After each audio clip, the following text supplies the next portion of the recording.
At the beginning of the American Civil War, when Virginia voted to secede from the Union, the United States Navy was forced to abandon Gosport, its finest naval facility. The USS Pawnee arrived with orders to make sure that nothing of any value was left to fall into Confederate hands, including the pride of the Navy, the 40-gun steam frigate Merrimack. Burn every ship that can't be towed. Burn the machine shops, the storehouses. What about the dry dock, sir? Destroy it completely. The one thing we mustn't leave for the enemy is the dry dock. Harmon! Sir? Harmon, you know the dry dock better than any of us. Take a detail and 20 kegs of powder. Make it 25. And blow it up. Yes, sir.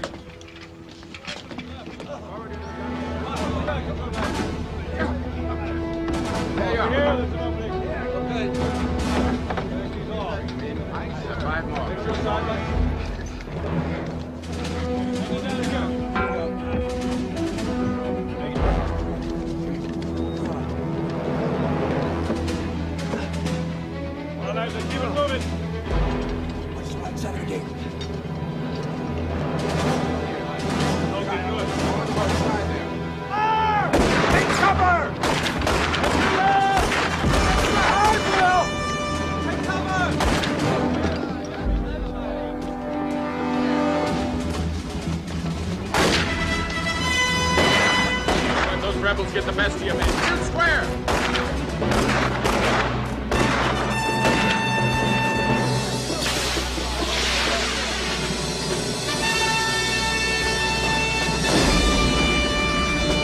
That's it, come on!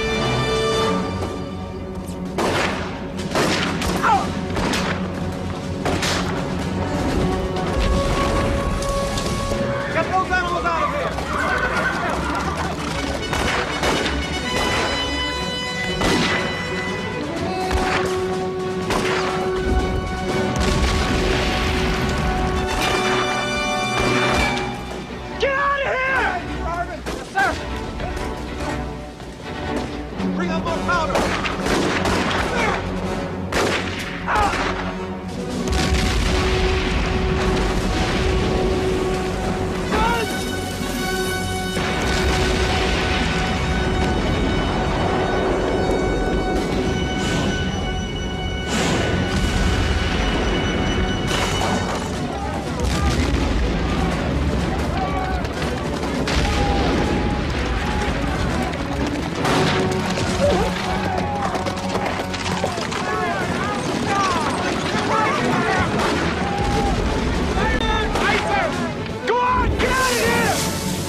But I don't see the dry dock going up yet.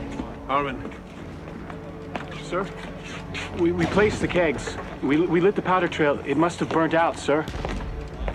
So, they get the only first-rate dry dock south of the Mason-Dixon line. God knows how they'll use it against us.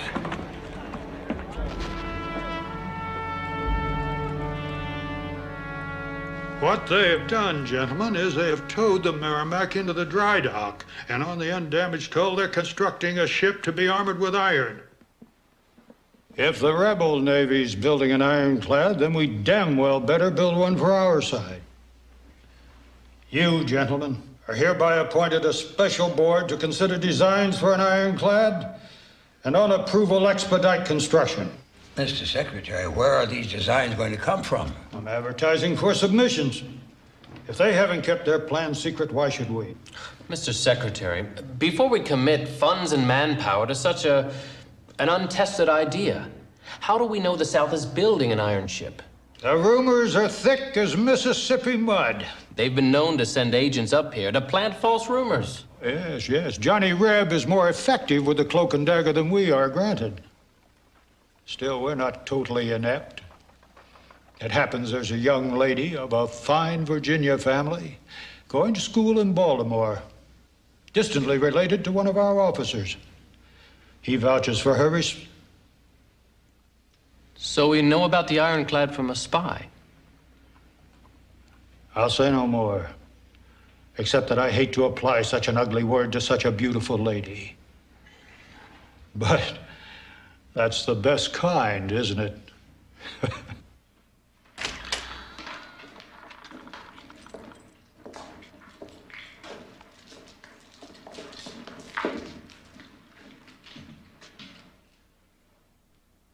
Quartermaster's made Leslie Harmon. 2 witnesses saw you stamp out the powder fuse in the dry dock. Do you have anything to say for yourself? Sir, they must have mistaken me for somebody else. Men of your own detail? Uncle Joe, I hate to see a fellow Virginian like this. Couldn't we take those chains off the boy? It's all right, son. Go ahead. Sir, shackles are standard procedure. Now be an angel, Joey, and do as your daddy tells you. Take him off.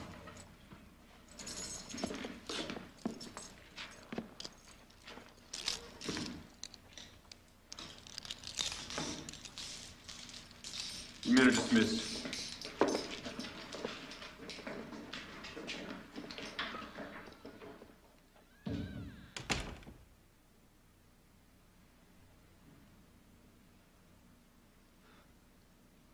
I'm not a Virginian. I'm from New York. New York? Well, then why in the world did you do what you did? Why didn't they put me to burning the ship, spiking the cannon? I would have done it, I swear. This is my second hitch. Look at my record. I don't disobey orders, but blowing up the dry dock, the stone blocks would have fallen on houses in town. You have to understand, I was stationed in Gosport 2 years. I made friends.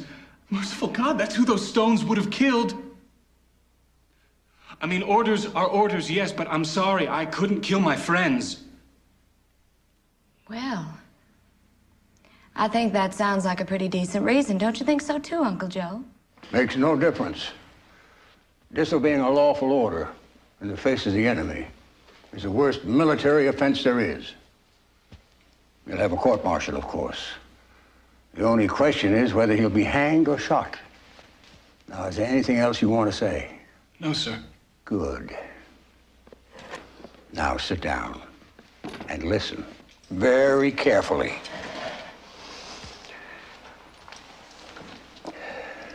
This is my only son, Joseph Jr. And I tell you, if he were in your frightful situation, I would pray to heaven he'd be given the chance we're about to give you. Go ahead, Joe. Harmon, you haven't seen a newspaper since your arrest. You don't know what they've been writing about you. To the South, you're a hero for what you did at Gosport. Is that right, sir? This gives you a chance to make up for it if you have the nerve. To do what, sir? To escape from the brig. We'll arrange it. Slip through the lines to Virginia. We'll help you. In the dry dock, you gave them the rebel Navy is building an armored ship on the hull of the Merrimack. You have the technical training to get us the specifications we need. Excuse me, sir. They hang spies, don't they?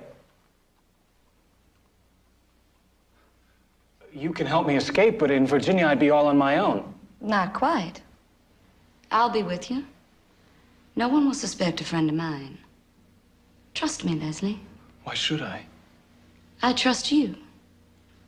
I'll tell you my name. Betty Stewart. You trust me with your name because I'm not in a position to do you any harm. Well, you ought to trust me because I'm the only one who's going to do you any good. What good? I can present you to the people of Norfolk who matter, who can open the gates of Gosport for you. How would that help me?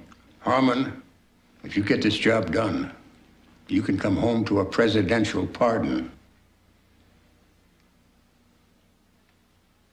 Well,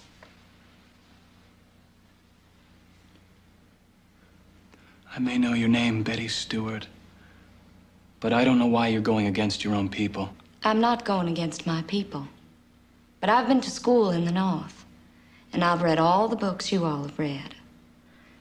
There's no civilized country anywhere in the world where a man can hold another man as a slave, except our country.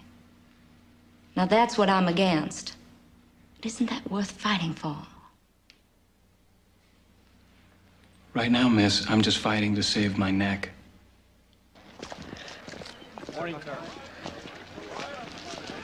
He can manage without you. Norfolk society will fall all over the hero. Don't go back, Betty. Now, Joe, there are lots of girls around here to take your mind off of me. Nobody can take my mind off of you. Even you can't do that. It's not because you haven't tried. Betty, it's too dangerous for you to keep crossing the lines. Nonsense. I do it all the time without the slightest trouble. But this time you'll have Harmon to worry about. Will he do something stupid and give himself away and then give you away? You'll be placing your life in his hands. No more than he'll be placing his in mine. Fair is fair. I don't give a damn what's fair. I just have a terrible feeling that if you go back now, I'll never see you again. Joe. I love you dearly, but I have to go. And I'm going.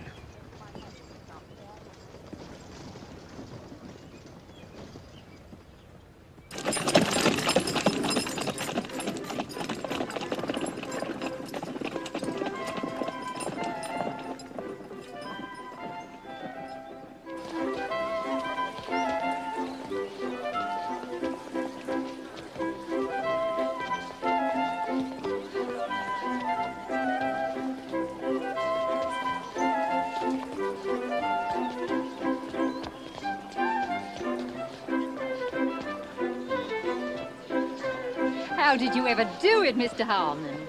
Well, Mrs. Fletcher, Miss Betty is so pretty, the guards just looked at her and never noticed me. Is that true, Blossom? Oh, well, I'm sure I don't know. Betty? We bribed the guards. Everybody knows the damn Yankees will do anything for money. Mr. Harmon, you must come with me. Colonel Fletcher wants to meet you. I'd be delighted. Do you see who's here, Betty? Catesby Jones. I thought he was still in Alabama, didn't you?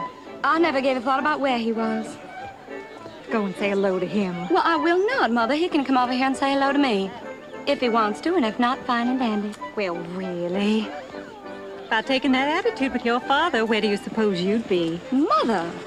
Betty Stewart, however did you get in? Did you forget that a linen or woolen or wool flannel garment or undergarment is the price of admission for ladies? It's for the war effort, you know. Oh, well, Mrs. Coy, I had a bundle of woolens I was going to bring, but I was so anxious to present y'all to Mr. Leslie Harmon that I forgot. Oh, well, if that's true, then you can just go home and get it. Well, that'll take an hour. Can't you just bring it to you? If I didn't put her in my book, she isn't supposed to be here. Salome Coit, you're as mean as you look. Mother, now, it's all right. I'll go home and get it. Now, ladies, ma'am. Ma'am, if you'll allow me, Miss Betty will pay her admission if you'd kind of give me a moment. Gentlemen, close ranks.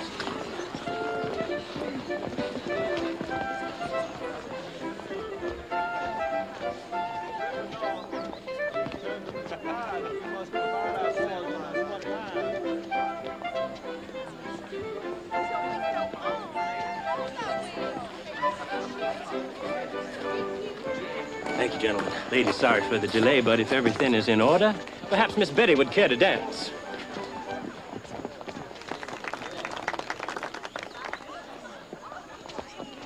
Put that in your book, Salome. If you can write with your mouth open.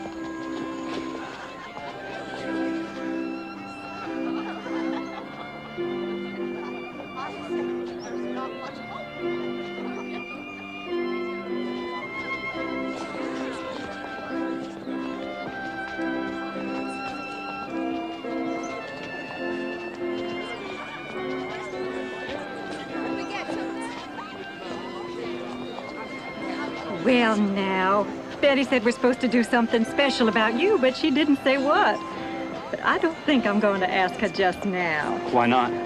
Well, because there was a time when I had high hopes she was going to be Mrs. Catesby Jones. It didn't happen then, but now, just look at them. Lovely couple, aren't they? I suppose so. Just joking, ma'am. Miss Betty said she would introduce me to some lieutenant. Well, you pick one, I'll introduce you. No, ma'am, it's a special one. He's aide to the admiral in command. Oh, that's Lieutenant Guilford. Come along.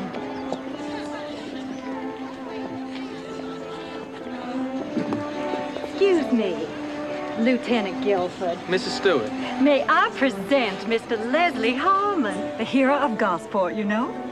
I certainly do. Mr. Harmon, we are all in your debt. It was nothing. Sir, I was told you might advise me on how to apply for a commission in the Confederate Navy. I'll tell you what I'll do. I'll do better than that. You come around to the Navy Yard tomorrow, and I'll take you to meet the Admiral. Thank you very much.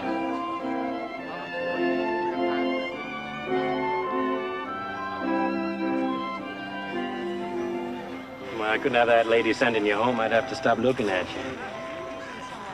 You must have not seen anything but alligators in Alabama. No alligator in Alabama half as pretty as you. Is that a fact? How much did you trouble your head about me when you went off down there? I'll tell you how much. I came home on leave dying for you. You were away at school in Baltimore. Well, you weren't here. I had to go to parties with boys I didn't care for. So I decided to go away, too. Betty, I'm in the Navy. I mean, I know it was the Union Navy then, but still I gotta go where they send me. You could have taken me with you. I thought of that. I dreamed I was asking you and you saying yes. But we were both so young and there was plenty of time. Then, maybe. But war changes time. And school in Baltimore changed me. How? Well, for one thing, it's not parties that interest me anymore. And for another, I'm not as young as I used to be.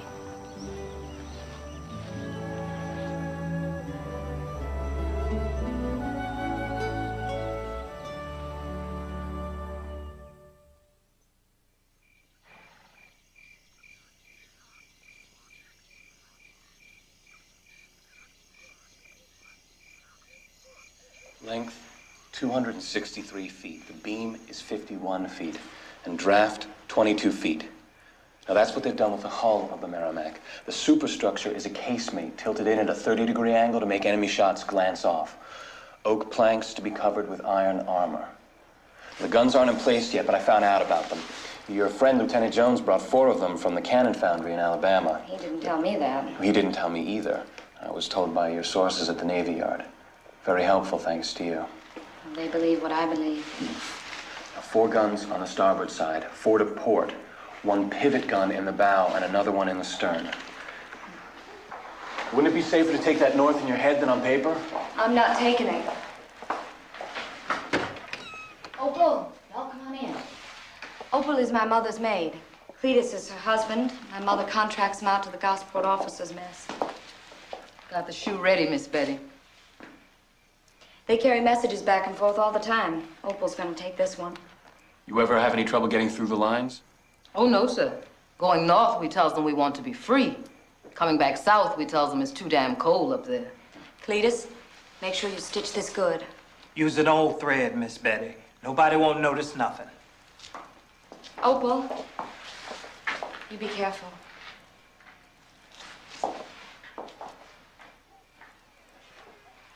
I guess your mother doesn't believe what you believe, or she wouldn't own slaves. She doesn't like slavery. It's the way she was brought up. It's a way of life. But there are some Southern people who are not that strong for it. But they don't mind killing Northern people to preserve it. Well, they say the war's not about slavery. It's about freeing the South from economic oppression by the North. Don't let them fool you. It's about slavery.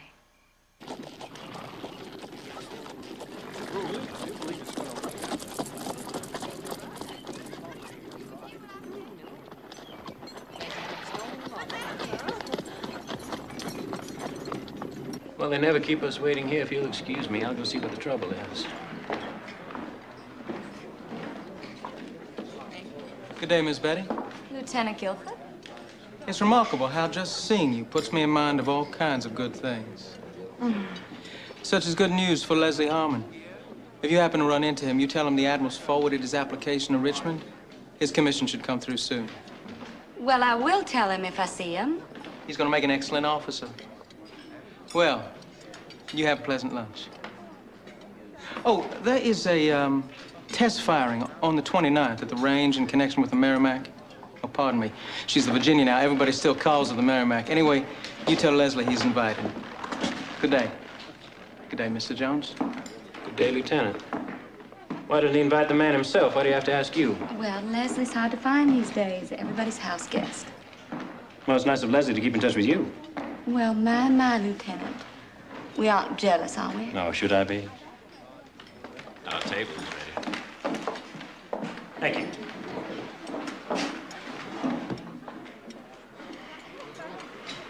Betty, tell me a bit about this Yankee hero of yours. Well, I know he saved a lot of people's lives. What's on your mind, Catesby? Guilford is not just another admiral's aide. He's area detective. He's officer in charge of Secret Service. His job, Betty, is to send spies north against the Yankees and catch spies that they send here. Well, that's quite a job. Hope he's good at it.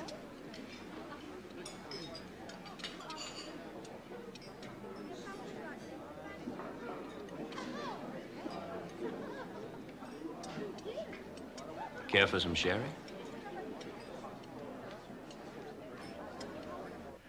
The beauty of my invention is that the turret turns to bring guns to bear on target. You don't have to turn the whole ship.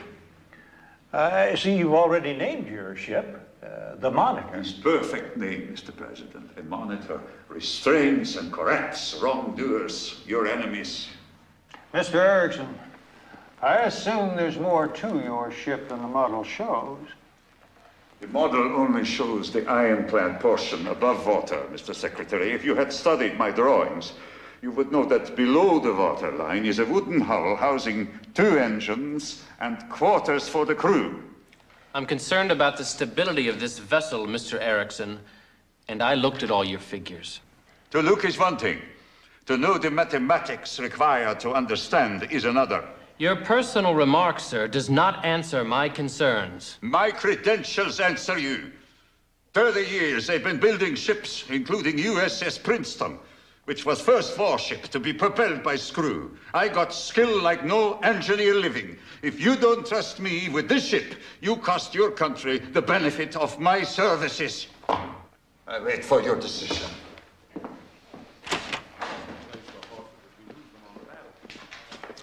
Unassuming son of Sweden, isn't he?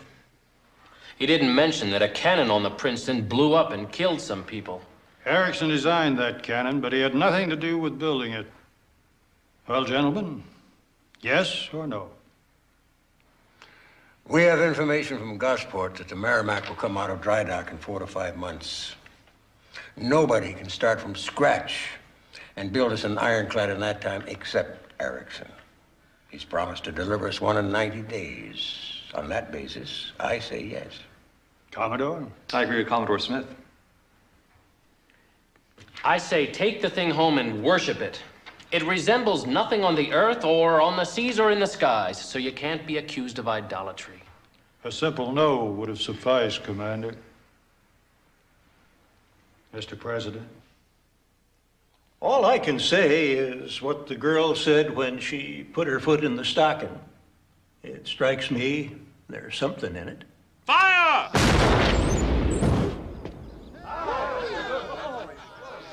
Load! Leslie. Lieutenant. Good to see you. Thank you, sir. Glad to have you with us. Thank you. Well, your glass is empty. You, come here, you black rascal. Why is this gentleman's glass empty? You think you've been freed by the abolitionists, or will 20 lashes convince you you're not a free nigger yet? Coming right back with a drink for the gentleman, master. Lieutenant Jones, you may fire when ready. Ready? Fire!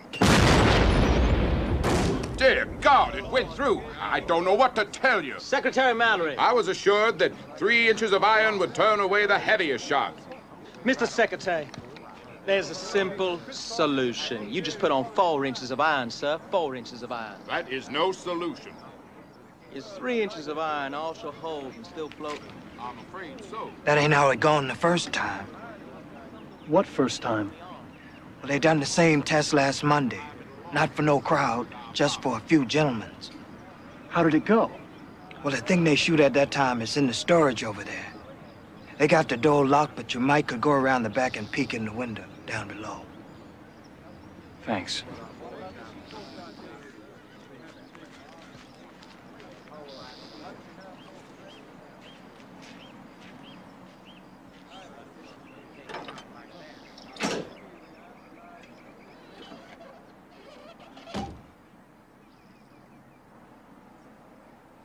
It was another section of the casemate.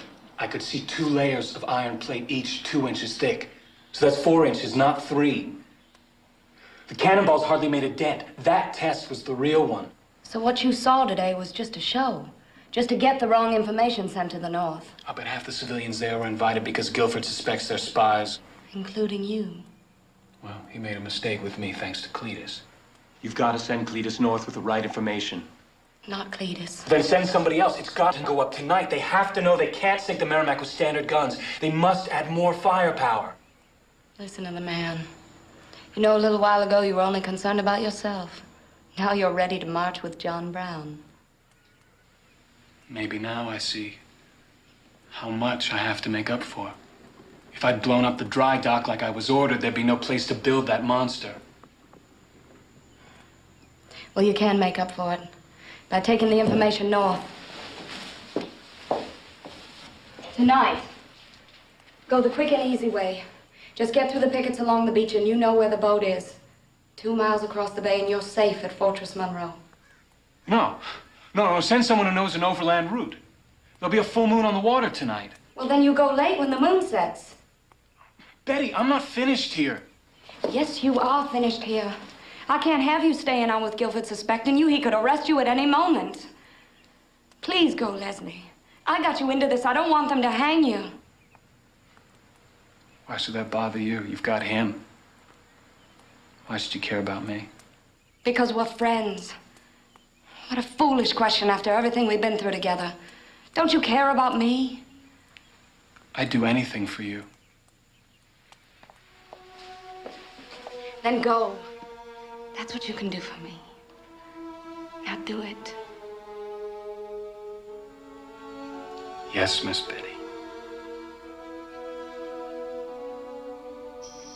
Steady, Stewart. I wish I knew what to do with you. Don't they teach you that at Annapolis? Well, they don't teach me what I need to know now.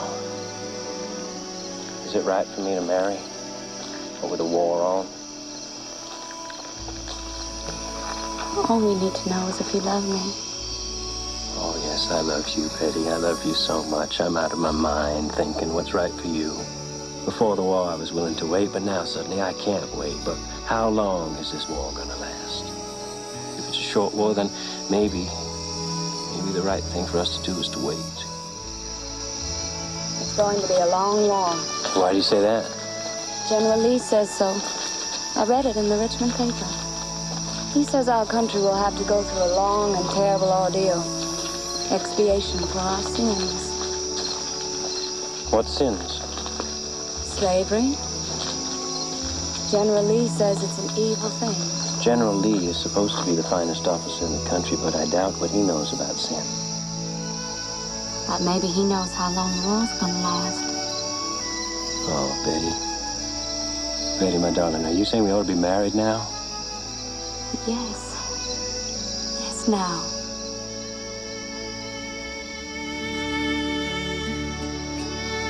Why should we waste any more of our lives?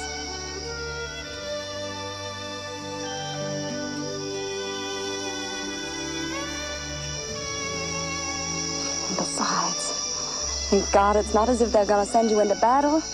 You're an ordnance officer. They'll just send you back to the foundry in Alabama. And this time I'll go with you. But I am going into battle, Betty. Well, what a battle it'll be. We're going to make naval history. My orders just came through. I've been assigned to the Merrimack. Why? Because they think highly of me. Captain Buchanan does. He's in command. Betty, I'm going to be executive officer on the Merrimack. That's second in command. Would you take me home, please? You all right?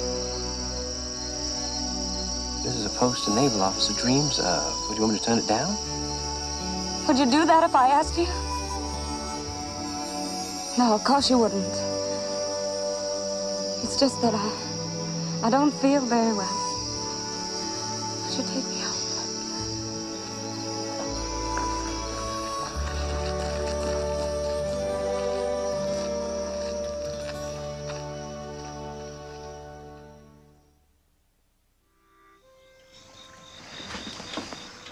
Oh, who's there? Say who you are, we'll fire. Oh, I hope you don't do that, sir. I'm a friend. Advance and be recognized.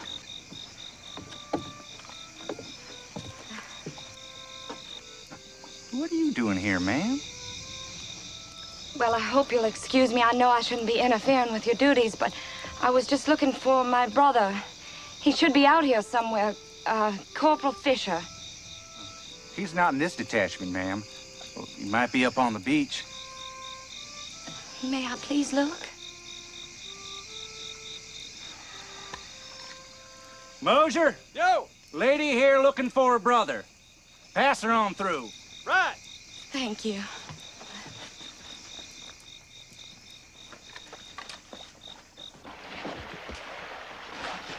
Leslie!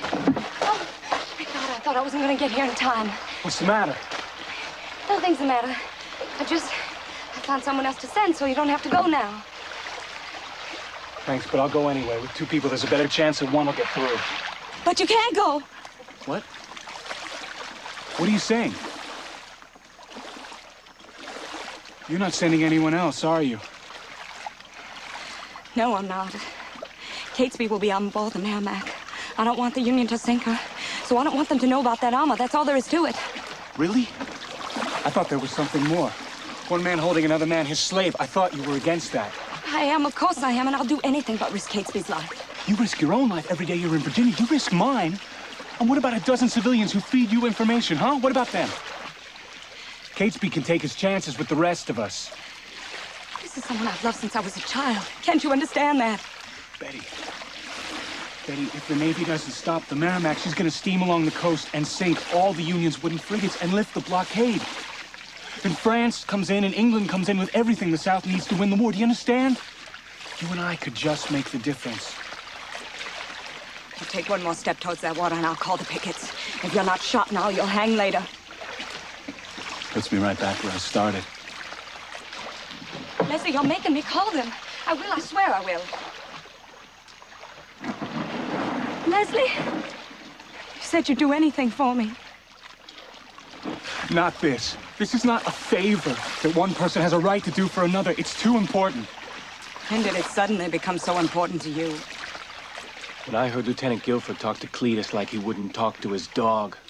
I never heard anything like it before. Or else I never listened. Please.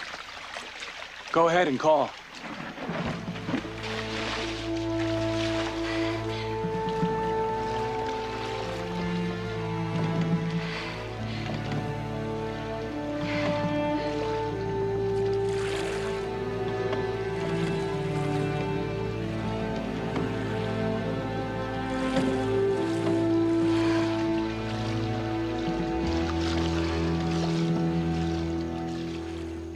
Our agents saw that the 4-inch armor was barely dented. The cannon was a reinforced 9-incher firing 15 pounds of powder.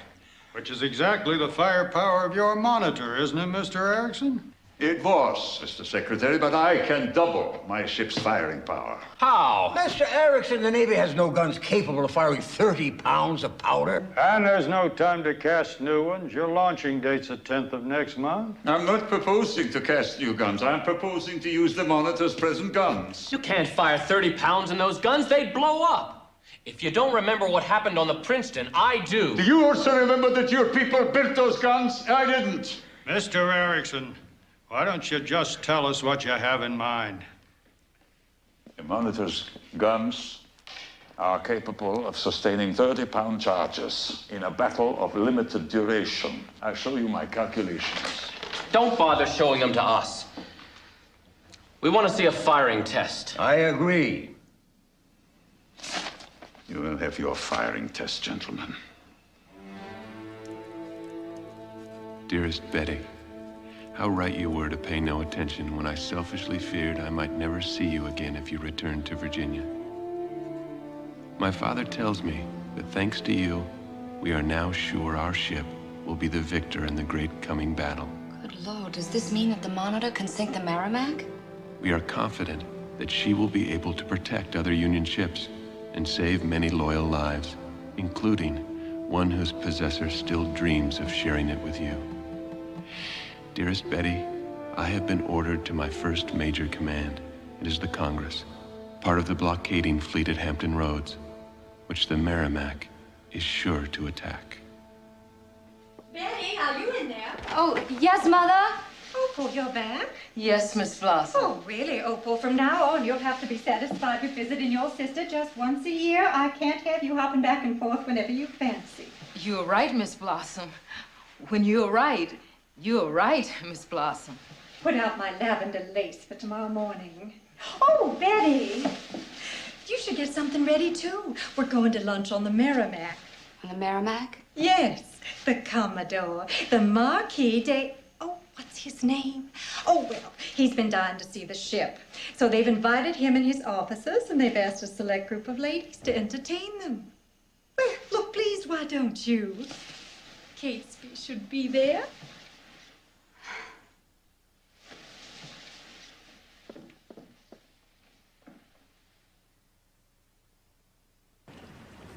This ship will free the Confederacy from the tyranny of the North. Nothing can stop her.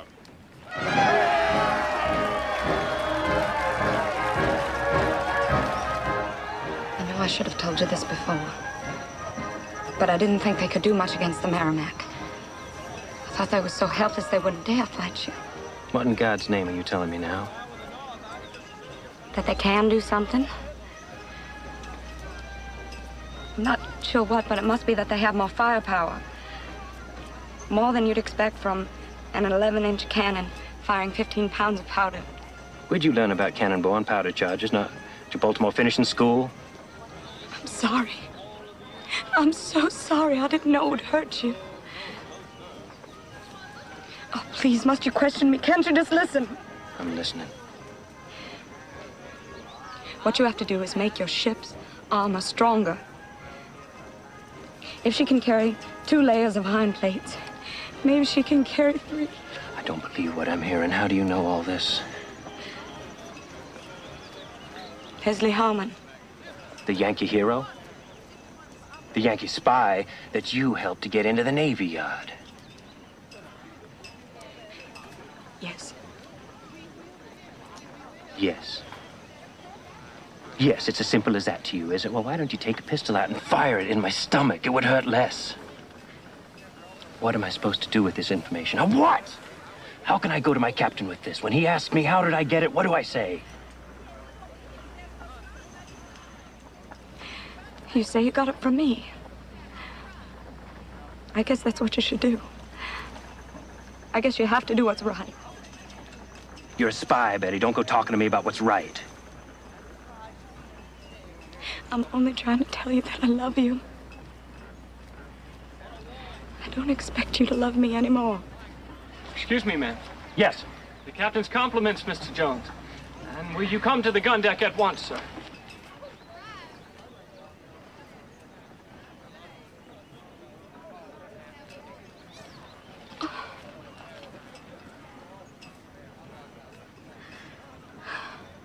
Take a good look, so you'll know her when you see her tomorrow. Tomorrow, Captain? She's already sailed from New York. She'll be here tomorrow. Gentlemen, whether the Monitor will be a match for you or not, we don't know. We do know that your mission is to sink as many blockading ships as possible. And the only time we can be certain that the Monitor will not interfere with you is today. Mr. Ramsey, how long will it take to get up Steve? 1 hour, sir. Very well. Captain Buchanan, sir, I beg your pardon, but that doesn't give us any time at all to make changes. What sort of changes do you have in mind? Well, we haven't even had a sea trial yet, sir. How do we know? I mean, there's bound to be a need for some adjustments. Oh, you mean such as to the engines and the steering? Fair enough. We have a chief engineer for that, Mr. Ramsey. Captain, we have 10 miles down the river before we go into action in the bay. I'm sure we can use that for our shakedown cruise. Mr. Jones, we sail in 1 hour. Yes, sir. All visitors ashore! Visitors ashore! Captain's orders! All visitors ashore!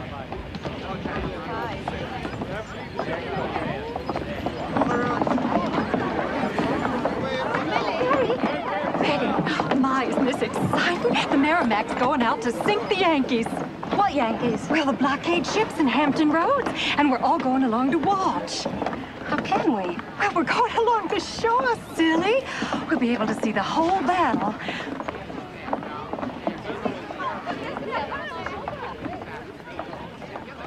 Cast off the bow line.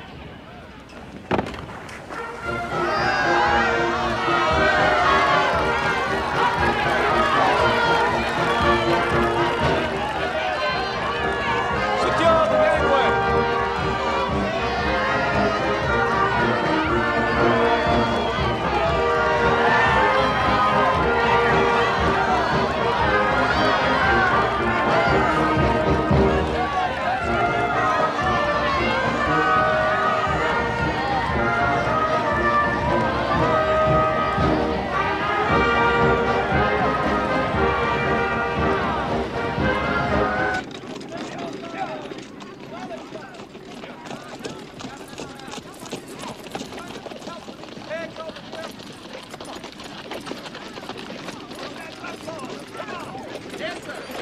Oh, Jennifer, is your carriage here yet? No, ma'am, it's not. Oh, well, you and your husband, take that one up there at the end. Oh, yes, yes. Blossom, Blossom, you can go with the Gribbses. Yes, and Betty? Betty, would you mind? We need someone to wait for the servants. Would you mind? Mind what? Oh, directing them along the shore road. They're bringing picnic baskets. But, Betty, if you'd rather go with us. No, that's all right, Mother. I'll wait here for the picnic baskets.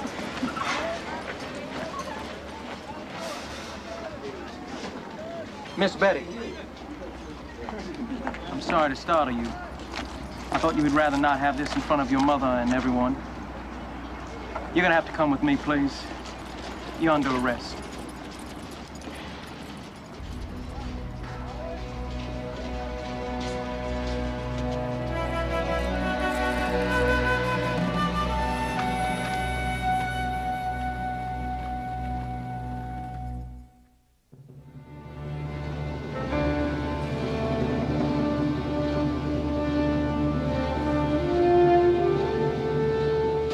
Jones?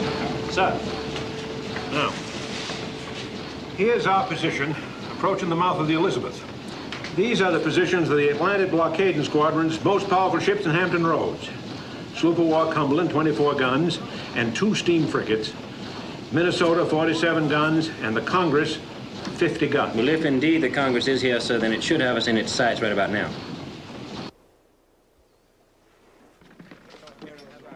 Captain Smith! Hull, up behind the headland. Some kind of steamship, sir. Captain, I believe that thing is coming down at last. Damned if it doesn't look like a swimming crocodile. How does it strike you, Mr. Pendergrast? Like it can barely float, much less fight. Pipe the crew on deck.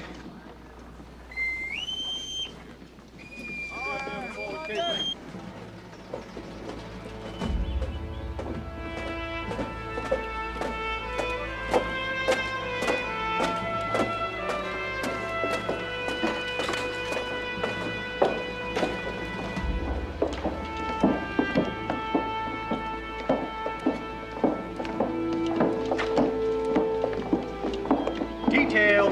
Halt!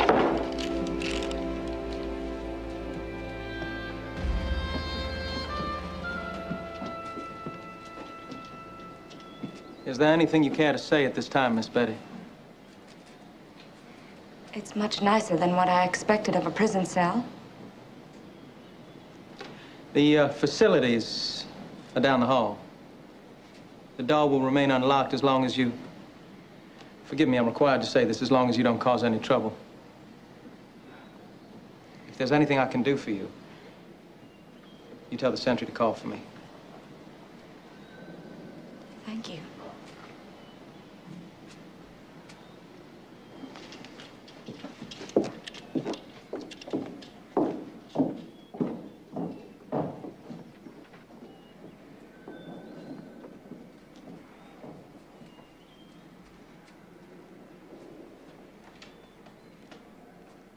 Men, coming toward us is the great Confederate bugaboo. Supposed to scare us out of our wits. They've covered it with iron plates. They forgot iron can't float. One good broadside will knock that clumsy monster on its beam. Men, this is your chance to show your devotion to our cause, our country, our homes, and freedom. The eyes of the world are upon us today. The Confederacy expects every man to do his duty. Meet to quarters. Stand to your guns. The Union expects every man to do his duty. Beat to quarters.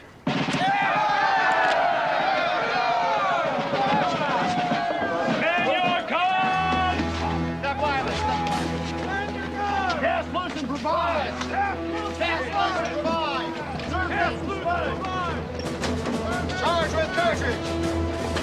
Charge with cartridge! Charge with cartridge! Charge with cartridge!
All port guns.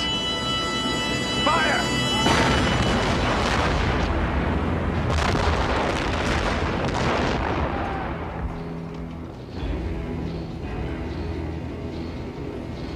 We hit her square, and the shots bounced off.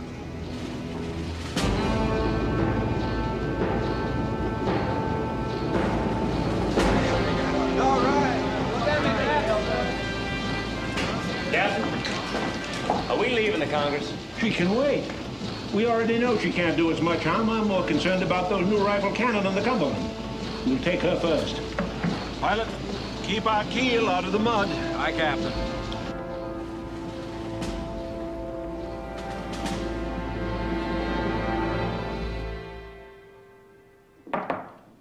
Excuse me, Miss Betty. I thought you might like your mother's maid for your servant.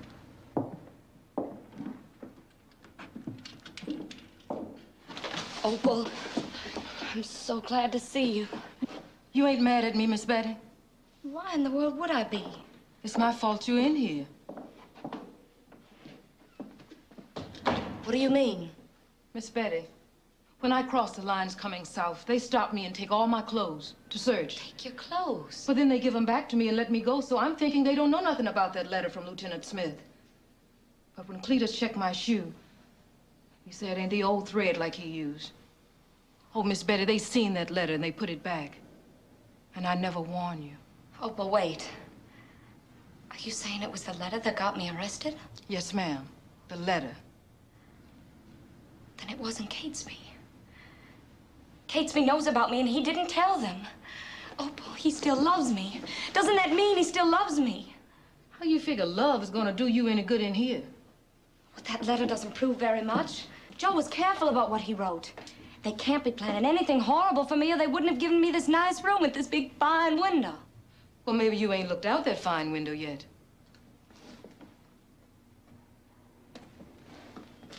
Good Lord, a gallows.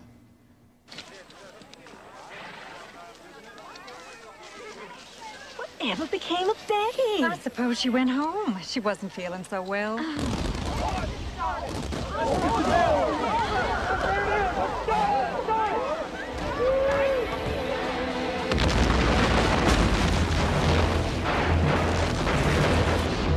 Mr. Sims, sir? Give him a broadside. Fire!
So far, so good.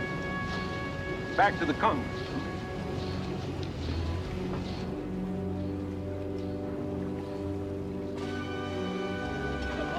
Are you a praying man, Mr. Pendergrast? I am now.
We have two choices. Strike the colors, or hold out and see every man Jack killed. Opinions? We won't survive another broadside. Surrender, sir. Strike the colors, sir. Very well. Strike the colors!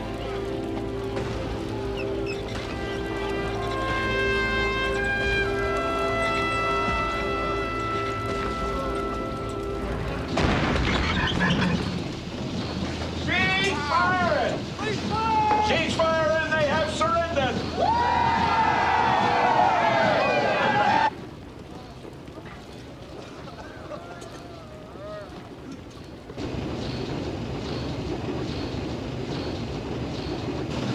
Stand by your guns, gentlemen, and be ready to resume firing upon command!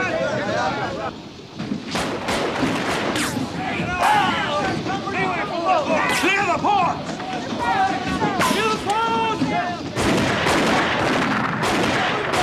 That's the Union troops, Captain, at Newport News Point. That'd be General Mansfield.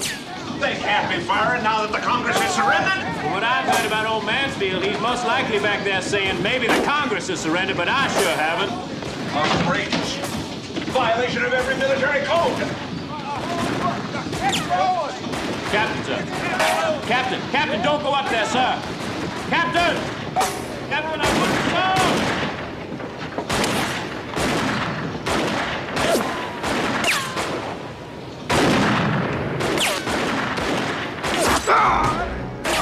Captain! Easy. He's got it. Okay. Easy. I've got his leg. Damn. Stupid thing. Yes, sir. Get a cloth for his leg. Mr. Jones, you take over command. Resume firing. Pump hot shot into the Congress. Don't you leave her till she's burning. Yes, sir.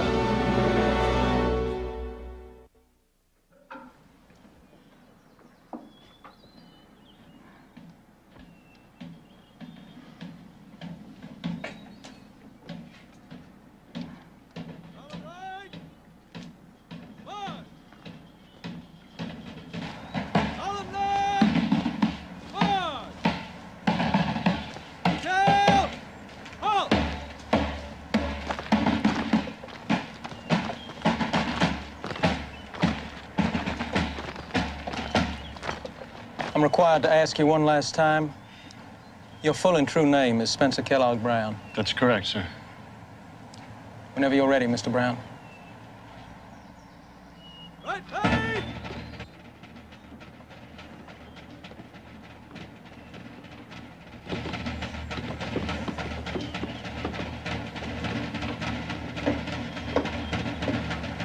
Would you remove your hat, please, Mr. Brown? Certainly, sir.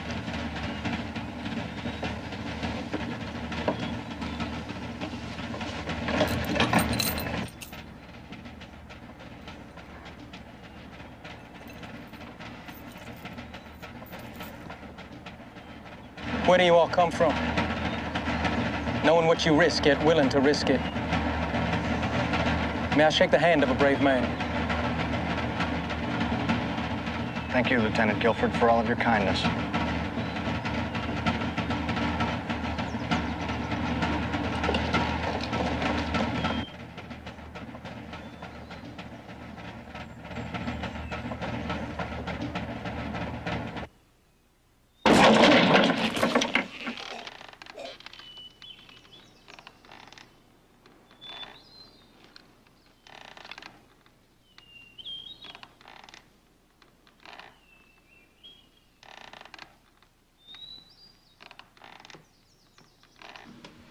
Funny if they hang you after what you try to do for them. What are you talking about, Opal? Nothing, Miss Betty. Except, first you send Master Leslie up north with a message about the Merrimack. And then you try to stop him. How did you know about that? You were in Washington. I know some from Cletus when he takes me to fetch your clothes. And some from the upstairs maid and the downstairs maid. You come home like a crazy woman that night. Who knows where's Master Leslie? Who's seen him? Who's gonna hitch up the wagon and take me to the beach? No, just throw a saddle on him. Like a crazy woman. Are you trying to say that I shouldn't have tried to stop Leslie? The Lord, he giveth, and the Lord, he taketh away. But you ain't the Lord. It's a good thing I'm not. Because you're right. I was out of my mind that night. I thought I was so brave and strong fighting for the cause. But when it seemed that I might get Catesby killed, and the cause was nothing, no more than smoke. Yes, ma'am. You say that as though you don't agree. But would you be so brave and strong if it meant getting Cletus killed going through the lines? Yes, ma'am. I don't believe you. I'd just as soon see Cletus dead as see him a slave the rest of his life.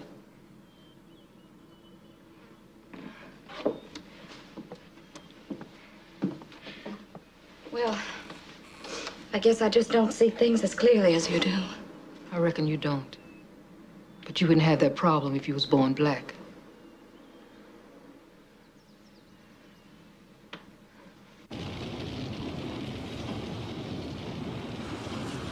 Well, she's burning nicely. Now on to the rest of our mission, pilot. Set us a course for the Minnesota.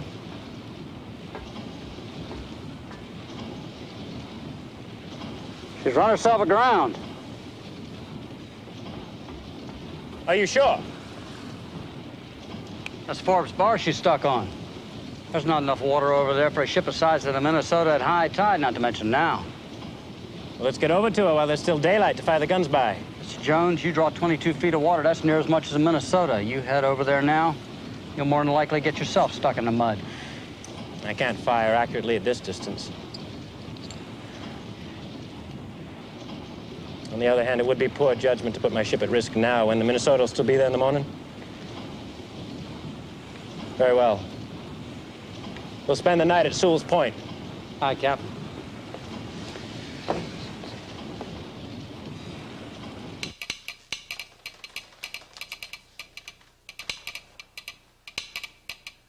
Secretary Stanton.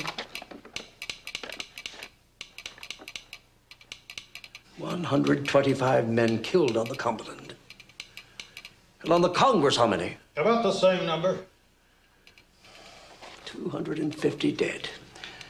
And what are the rebel casualties? Almost none from what we can gather. Gentlemen, this is the worst day in the history of the United States Navy. And tomorrow will be worse still. What is going to stop the Merrimack? The Monitor, we hope. The Monitor? A cheese box on a raft. 2 guns against the Merrimack's 10? That monster could steam up the Potomac and shell us tomorrow. Stanton, it's too early to panic. We'll at least have a row of loaded barges sunk across the river to make damn sure the Merrimack can't get up. If we block the river, we block our own shipping, too. And if the Monitor does stop the Merrimack, what then? Well, where is the Monitor? Commodore Smith.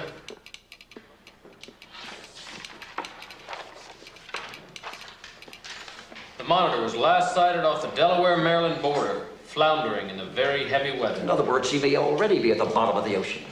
I'm sure the Monitor is still afloat. I look for her to be the veritable sling with a stone that smites the Merrimack Philistine in the forehead. Mr. President, do you really have that much faith in Ericsson's untested experiment? I have that much faith in Providence, which did not create this great union to see it be destroyed by the invention of a weapon. If the Monitor doesn't stop the Merrimack, something else will. Good night, gentlemen. Good night, Mr. President.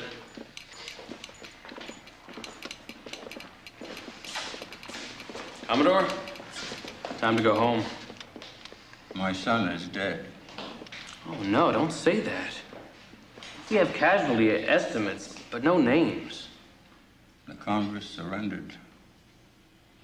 My son would never surrender his ship.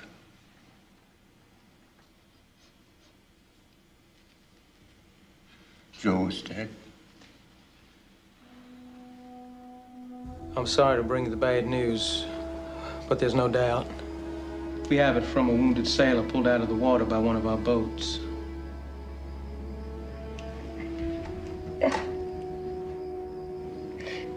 Dear Joe.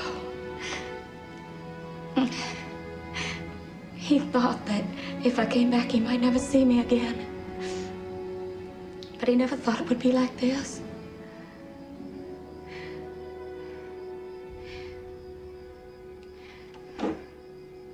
Well, you obviously came in here to tell me it could happen the way Joe thought. Isn't that right, Lieutenant? Yes. And no, that depends on you. What is it you want?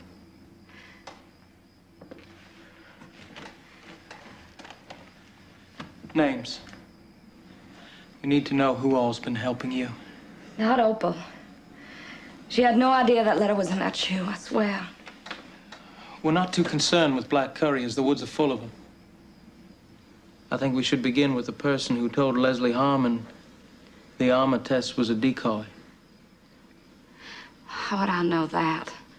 Ask Leslie wherever he is. You know everything that Leslie Harmon knows. You helped him make his so-called escape from the Union prison. And you helped him get back over to the Union side. But who told you that?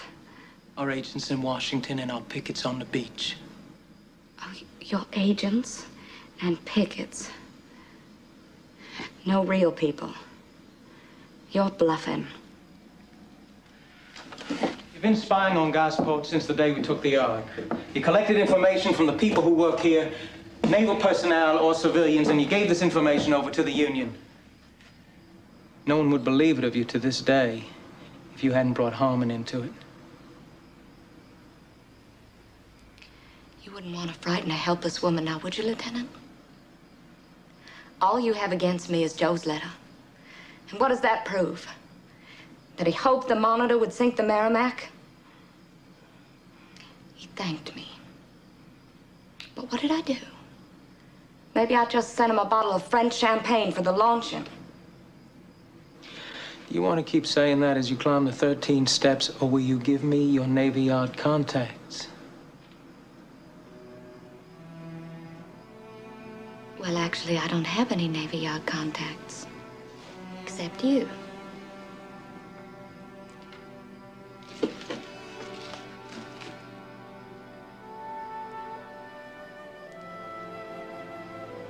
What is that glow out there? That's the Congress, burning like a haystack. and the Cumberland's on the bottom, and tomorrow the Minnesota and every other Union ship in Hampton Roads.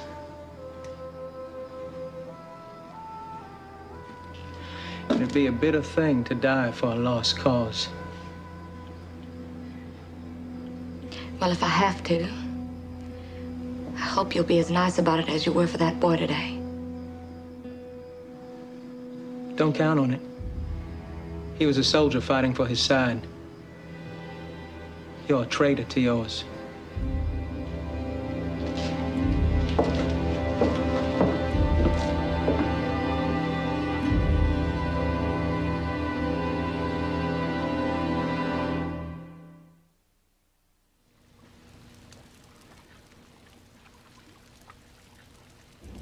We have slow leakage at the bow where we took some hard hits. Stanchions, railings, boat davits shot away. Smokestacks cut to pieces. There's a number of indentations in the armor and some of the plates are loose, but they're still holding. Well, don't sound too serious.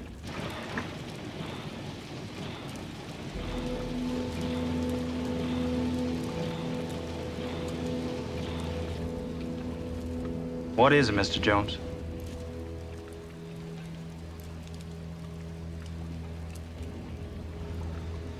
It's the Congress, Mr. Ramsey. She's still in flames. Good day's work, sir.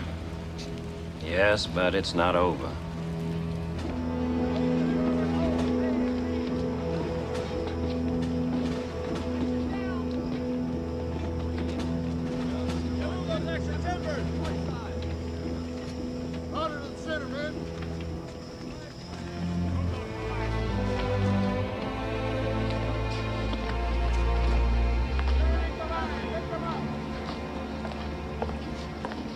Van Brunt of the Minnesota.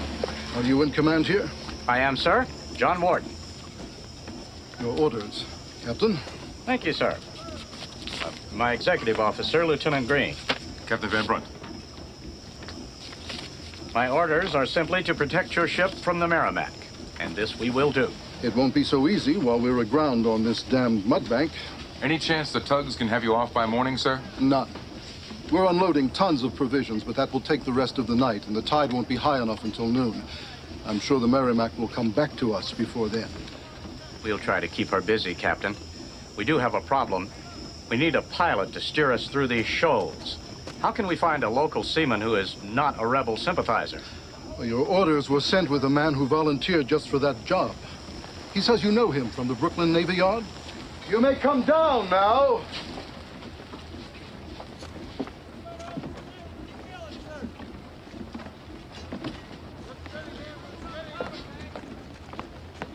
Quartermaster Mate Harmon reporting, sir. Harmon, do you know these waters? Like my mother's face, sir. I was stationed at Gosport 2 years. You never did get a commission, though, in the Rebel Navy, did you, Harmon? No, sir. I couldn't meet their standards. Well, I'm going to commission you midshipman right now. Mr. Harmon, welcome aboard. Thank you, sir.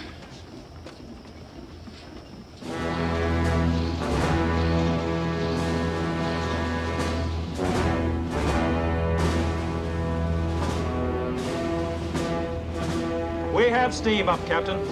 Thank you, Mr. Ramsey. Weigh anchor. Weigh anchor!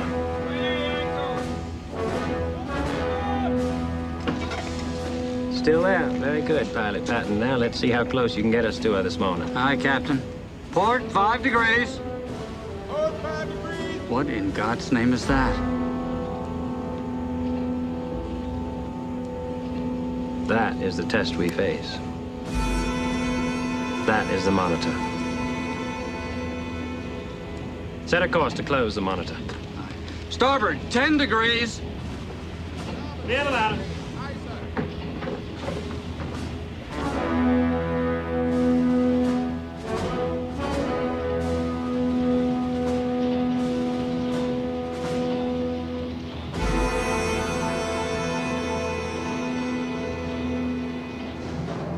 Gentlemen, the beast, spawned by Satan to destroy the Union. Now we'll find out if John Erickson is a match for the devil. Mr. Harmon, stand directly for Merrimack. I want to engage her as far from the Minnesota as possible. Yes, sir. Starboard 40 degrees.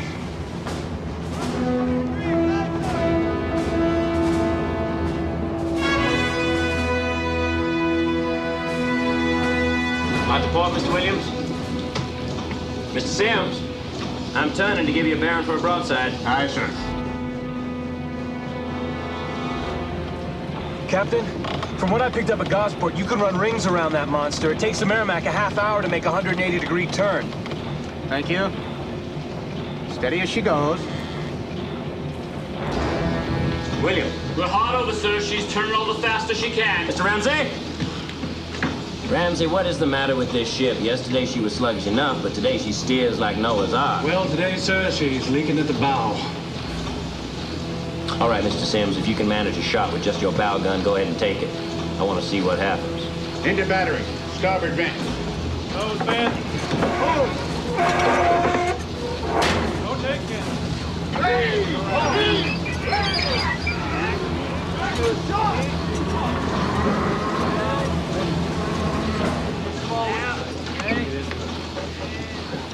Open vent.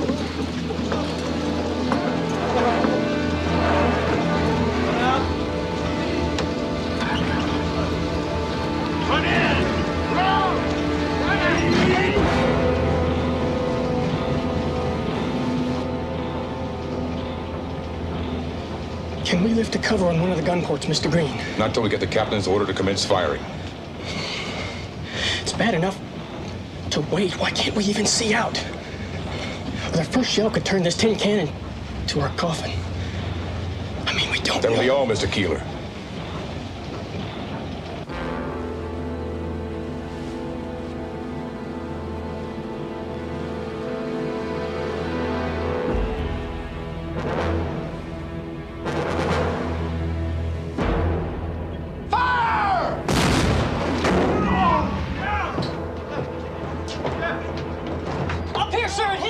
Did the shot come through? No, sir, it didn't come through, but it made a big dent. Look at this. Mr. Green, the captain says to clear your ports and commence firing. Mr. Keeler, the speaking tube's not working. Captain says you're it.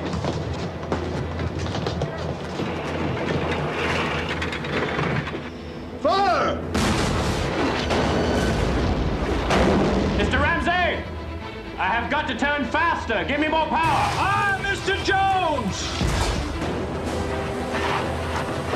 Faster! We need more power. Put your backs into it.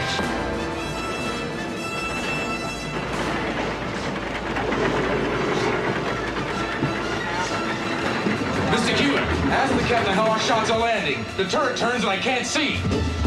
Fire! Mr. Sims! Sir? Most of your shots are landing in the water. Captain, half that thing's underwater. There's nothing to shoot at.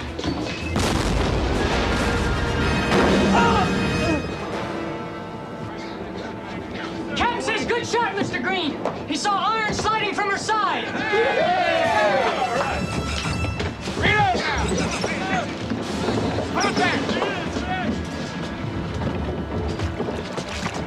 Captain, I suggest circling her to the west. She draws 22 feet. There's not that much water there. Thank you, Mr. Harmon. Come hard, starboard. Turn to port, 30 degrees. Captain, it gets shallow there. I have to line up my guns. Captain, we could turn the other way. Take forever, William. Steady as she goes.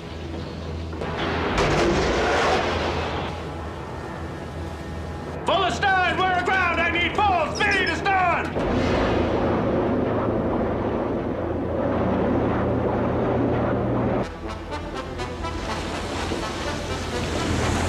Look there, she's aground, sir. Sir, the iron armor on the Merrimack only goes 3 feet below the waterline. Her wooden hull's pretty near exposed.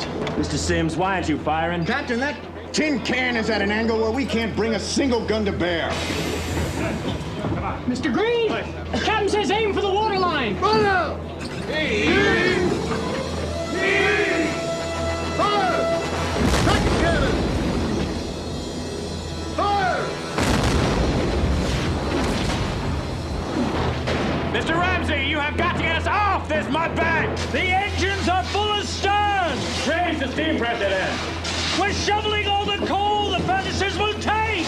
Well, then throw in whatever burns faster and hotter than coal, Mr. Ramsey! We have got to risk it!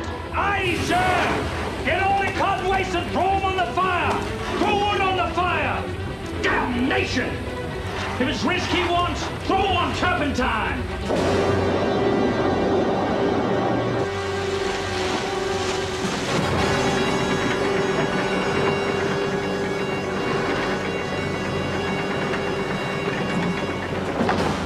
Mr. Green says the turret machinery is rusty from yesterday's seawater. It's hard for him to aim. Tell him I'll bring him in close. He's to fire both guns as rapidly as possible.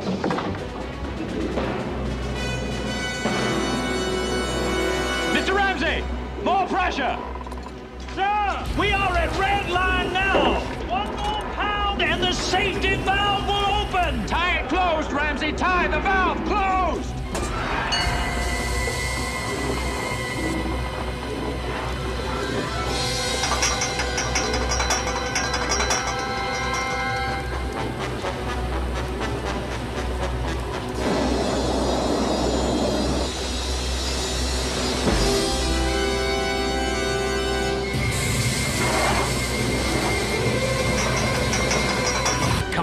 Pull off.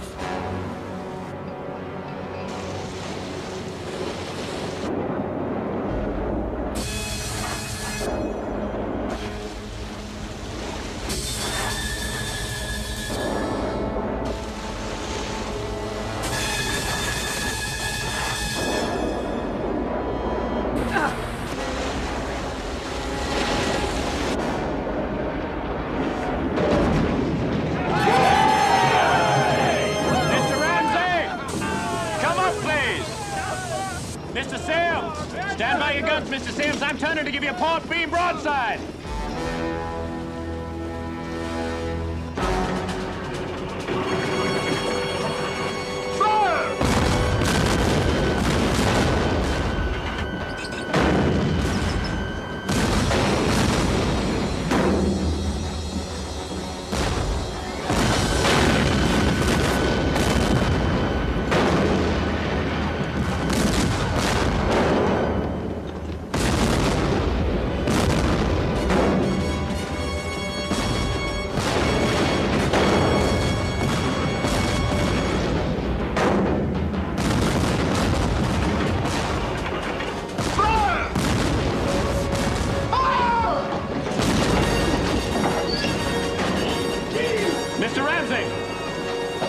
We don't seem to be making much of an impression. What if we ram? We start leaking more at the bow. Couldn't the pumps handle it? I don't know, sir. Mr. Sims, prepare yourself. We're going to ram.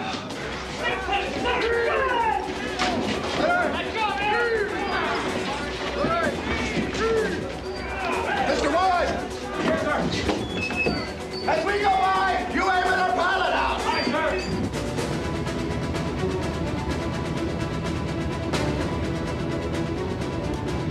Captain, look to starboard. She's turning straight for us. Mr. Keeler, tell Mr. Green they're going to ram us. Wait for the last second and then give them both guns.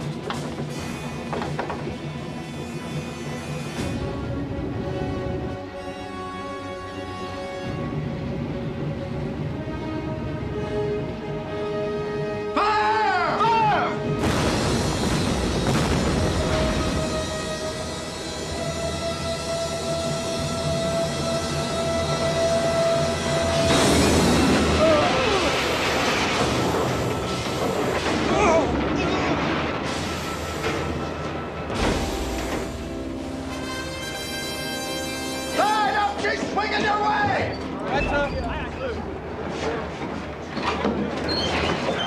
No shot. Might work better for us. Steer directly for her. You gonna ram the Merrimack, sir? Not the monster, just its tail. If we can hit the rudder, she'll be helpless. Steady as she goes.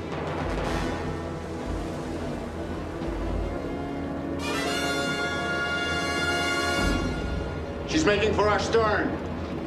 She's coming right under your gun. Stand by.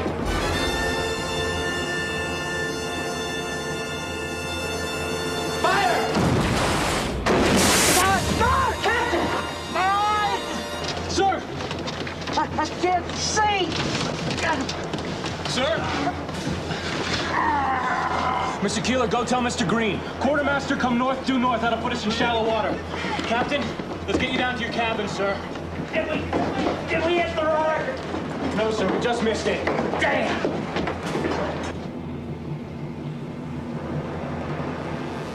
She's turning away, pilot. Where's she headed? For shallow water, Captain, where we can't follow. Well, then she's quitting. Giving up the fight? Looks that way. Well, all right, let's finish what we came here to do in the first place, pilot. Put us on a course on the Minnesota. We can't get near the Minnesota, Captain, not unless you want to run aground again. The tide's running out real fast, Captain. You don't head back to Sewell's Point right now, you're not going to get over that bar tonight. Pick it up.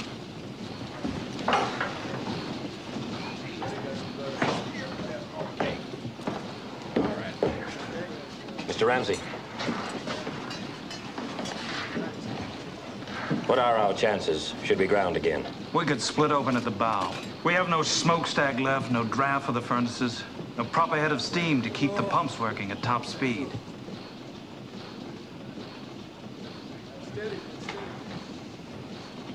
And should also be considered that these brave men are exhausted. Very well, we will head back to Gosport for repairs. She's your ship, Mr. Green. Don't worry about me. Do what you have to do to save the Minnesota.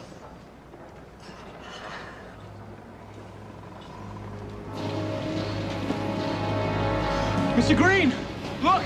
She's turned away. She's quitting. She's giving up. Do you want to go after her, sir? No. Our orders are to protect the Minnesota. Take us back to her side. We saved that ship, Mr. Harmon. Yes, sir, we saved her.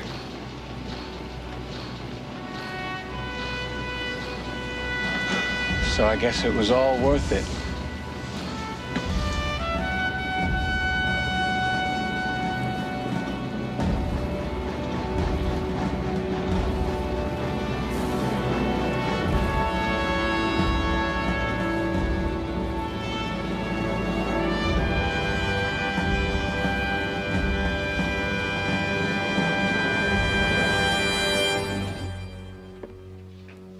To hear the Navy tell it, Mr. President, this peculiar little thing scored a great victory. But the Southern newspapers are celebrating a triumph for the Merrimac. She destroyed 2 of our largest ships. The Merrimac's mission was to destroy all the blockading ships in Hampton Roads. She was stopped at 2, so she failed. The Monitor's mission was to protect the Minnesota, which she did, so she succeeded. I would call it a draw. The Merrimac is successful just as a threat. That's what kept General McClellan from taking Richmond by water and ending the war. Mr. President, John Erickson wants to tell you something, and I think you better let him, or he'll tell the newspapers. I already told newspapers Tell them what? that I knew my ship had to fire 30-pound charges of powder. And I tested the cannon to make sure they could stand up. Those shots would have gone clear through enemy. Now I find your desk sailors give strict orders no more than 15 pounds were to be fired. What is possible excuse? The test wasn't convincing. We didn't want your guns blowing up as they did on the Princeton. I built my ship to win. You don't let her. Mr. Erickson, the day of the wooden ship is over. You have made history. That should be satisfaction enough for any man. Mr. President. But I can do something you may enjoy even more. What is that, sir? If you submit your bill, I'll see that it's promptly paid.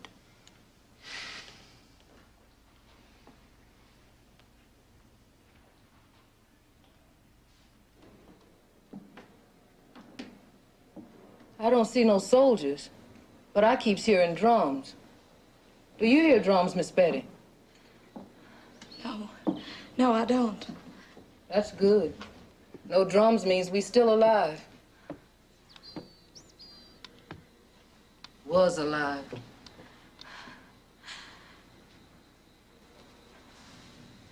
I'm ready. You don't look ready. Your clothes aren't packed. Do I need clothes where I'm going? Unless you walk around stark naked at home. You're being released, Miss Betty. Why? Is it true?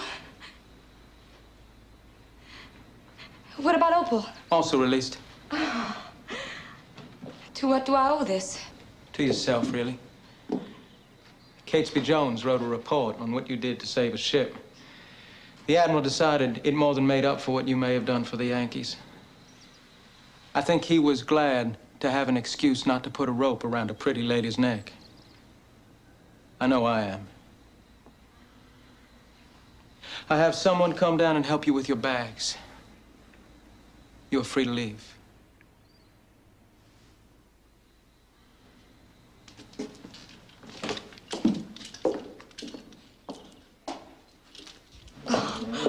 Miss Betty, I'm happy they ain't hanging you, not to mention me. But what all you done to save that ship? I haven't the faintest idea, and I surely wasn't gonna ask.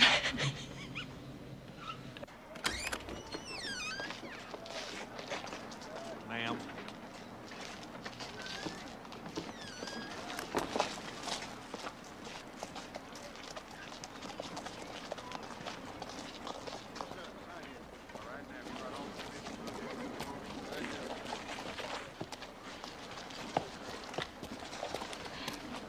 Well, let me look at you.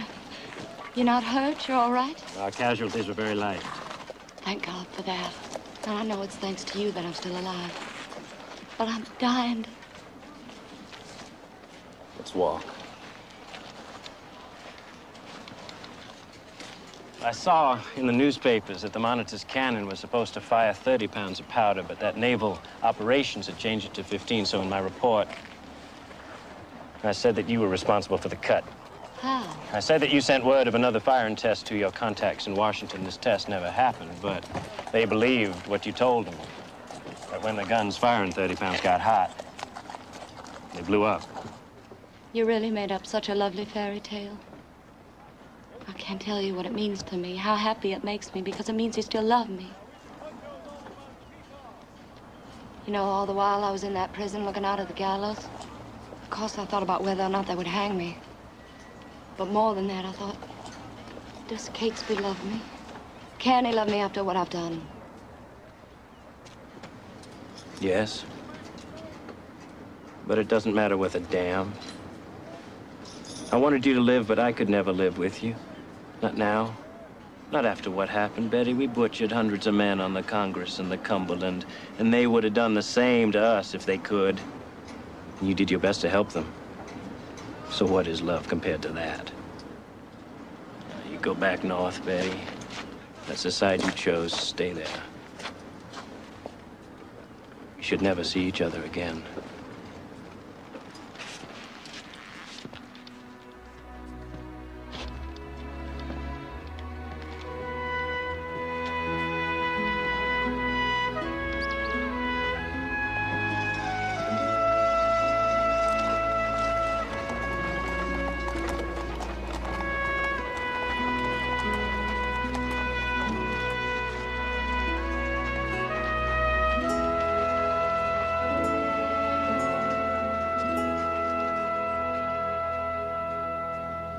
The Merrimac never saw action again.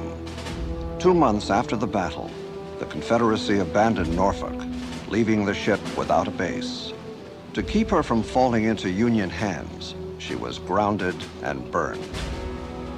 The Monitor did not survive the year either.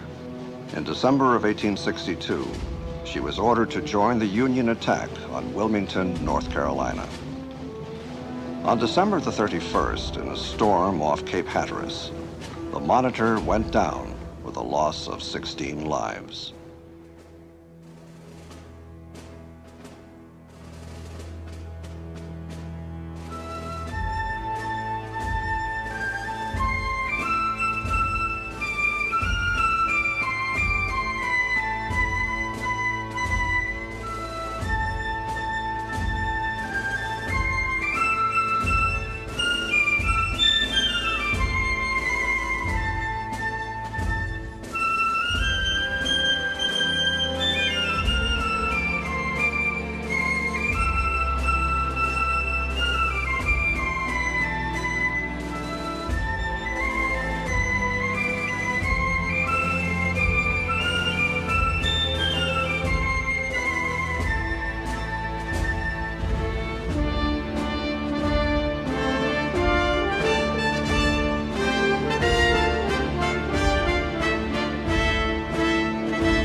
But I don't see the dry dock going up yet. Harmon.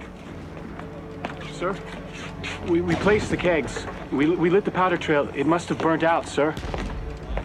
So, they get the only first-rate dry dock south of the Mason-Dixon line. God knows how they'll use it against us.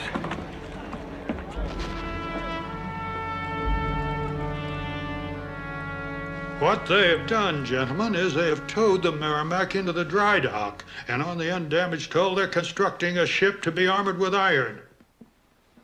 If the rebel navy's building an ironclad, then we damn well better build one for our side. You, gentlemen, are hereby appointed a special board to consider designs for an ironclad, and on approval expedite construction. Mr. Secretary, where are these designs going to come from? I'm advertising for submissions. If they haven't kept their plans secret, why should we? Mr. Secretary, before we commit funds and manpower to such an untested idea, how do we know the South is building an iron ship?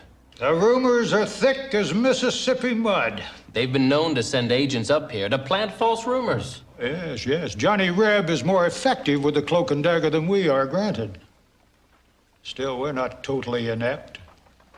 It happens there's a young lady of a fine Virginia family going to school in Baltimore, distantly related to one of our officers. He vouches for her So we know about the ironclad from a spy? I'll say no more, except that I hate to apply such an ugly word to such a beautiful lady. But that's the best kind, isn't it?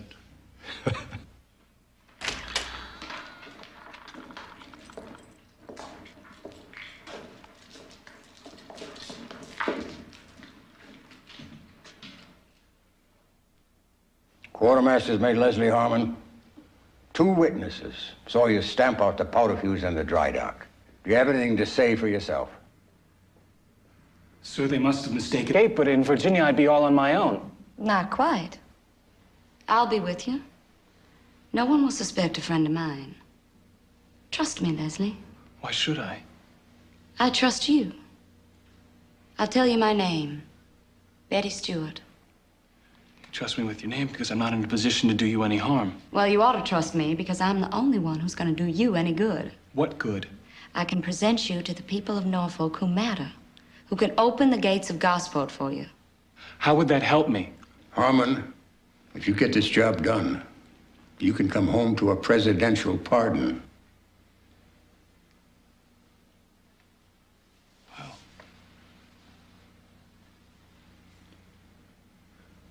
I may know your name, Betty Stewart, but I don't know why you're going against your own people.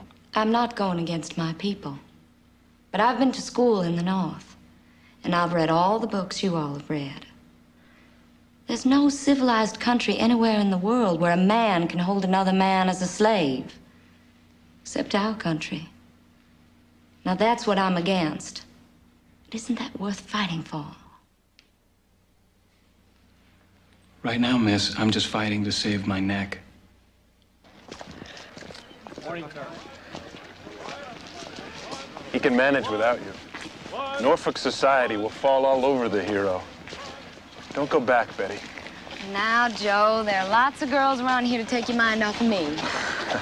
Nobody can take my mind off of you. Even you can't do that. It's not because you haven't tried. Betty, it's too dangerous for you to keep crossing the lines. Nonsense. I do it all the time without the slightest trouble. But this time you'll have Harmon to worry about. Will he do something stupid and give himself away and then give you away? You'll be placing your life in his hands. No more than he'll be placing his in mine. Fair is fair. I don't give a damn what's fair. I just have a terrible feeling that if you go back now, I'll never see you again. Joe. I love you dearly, but I have to go, and I'm going.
At the beginning of the American Civil War, when Virginia voted to secede from the Union, the United States Navy was forced to abandon Gosport, its finest naval facility.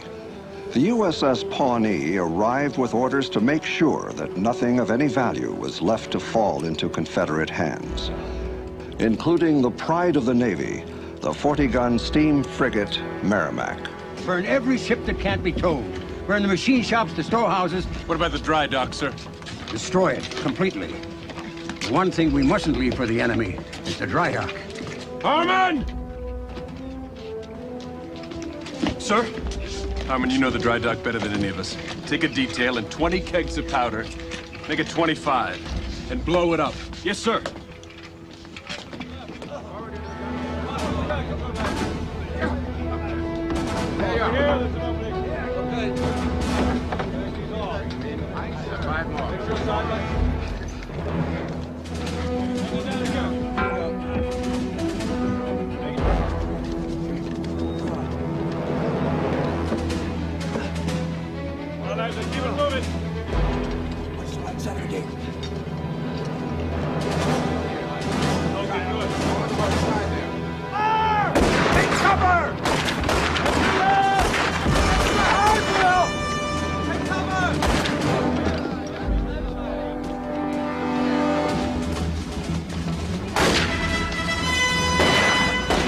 Rebels get the best of you, man. Shoot square!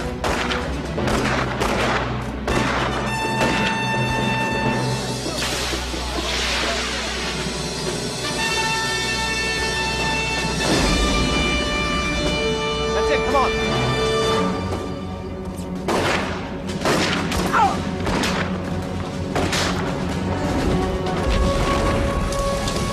Get those animals out of here!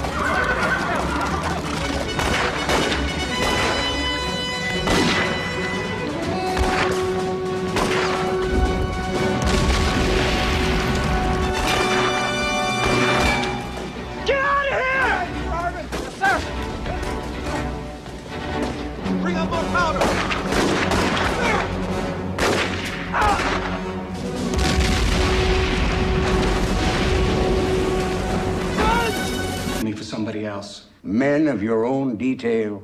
Uncle Joe, I hate to see a fellow Virginian like this. Couldn't we take those chains off the boy? All right, son, go ahead.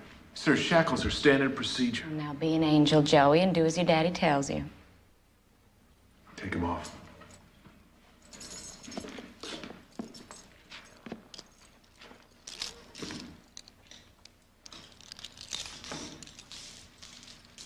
Men are dismissed.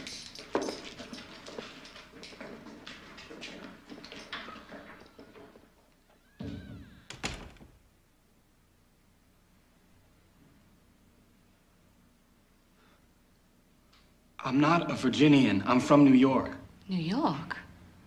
Well, then why in the world did you do what you did? Why didn't they put me to burning the ships, spiking the cannon? I would have done it, I swear. This is my second hitch. Look at my record. I don't disobey orders, but blowing up the dry dock, the stone blocks would have fallen on houses in town. You have to understand, I was stationed in Gosport 2 years. I made friends. Merciful God, that's who those stones would have killed. I mean, orders are orders, yes, but I'm sorry, I couldn't kill my friends. Well, I think that sounds like a pretty decent reason. Don't you think so too, Uncle Joe? Makes no difference. Disobeying a lawful order in the face of the enemy is the worst military offense there is. You'll have a court-martial, of course. The only question is whether he'll be hanged or shot. Now, is there anything else you want to say? No, sir. Good. Now, sit down and listen very carefully.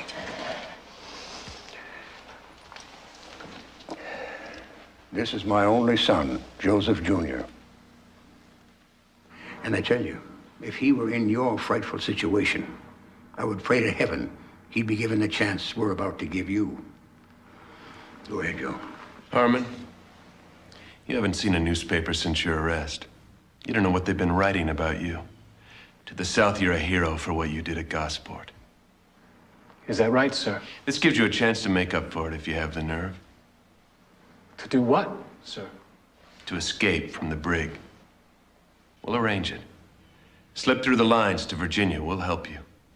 In the dry dock you gave them, the rebel Navy is building an armored ship on the hull of the Merrimack. You have the technical training to get us the specifications we need. Excuse me, sir. They hang spies, don't they?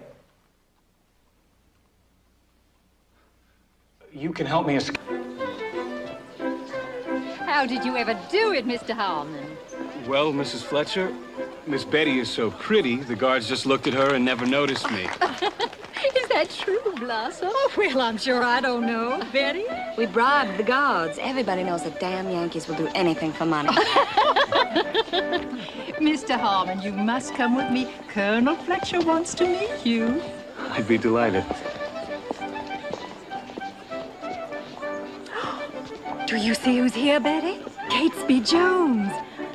I thought he was still in Alabama, didn't you? I never gave a thought about where he was. Go and say hello to him. Well, I will not, Mother. He can come over here and say hello to me. If he wants to, and if not, fine and dandy. Well, really?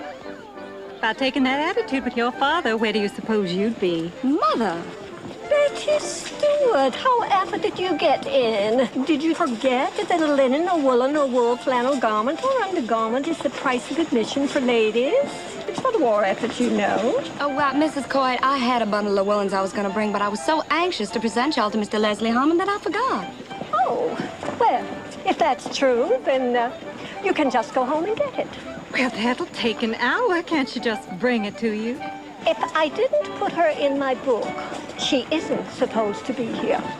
Salome Coit, you're as mean as you look. Mother, now, it's all right. I'll go home and get it. Now, ladies, ma'am. Ma'am, if you'll allow me, Miss Betty will pay her admission if you'd kind of give me a moment. Gentlemen, close ranks.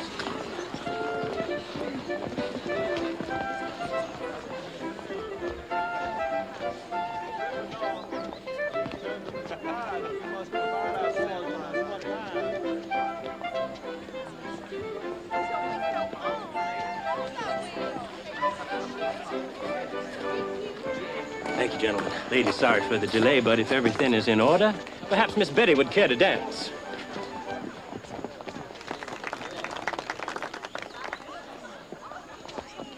Put that in your book, Salome. If you can write with your mouth open.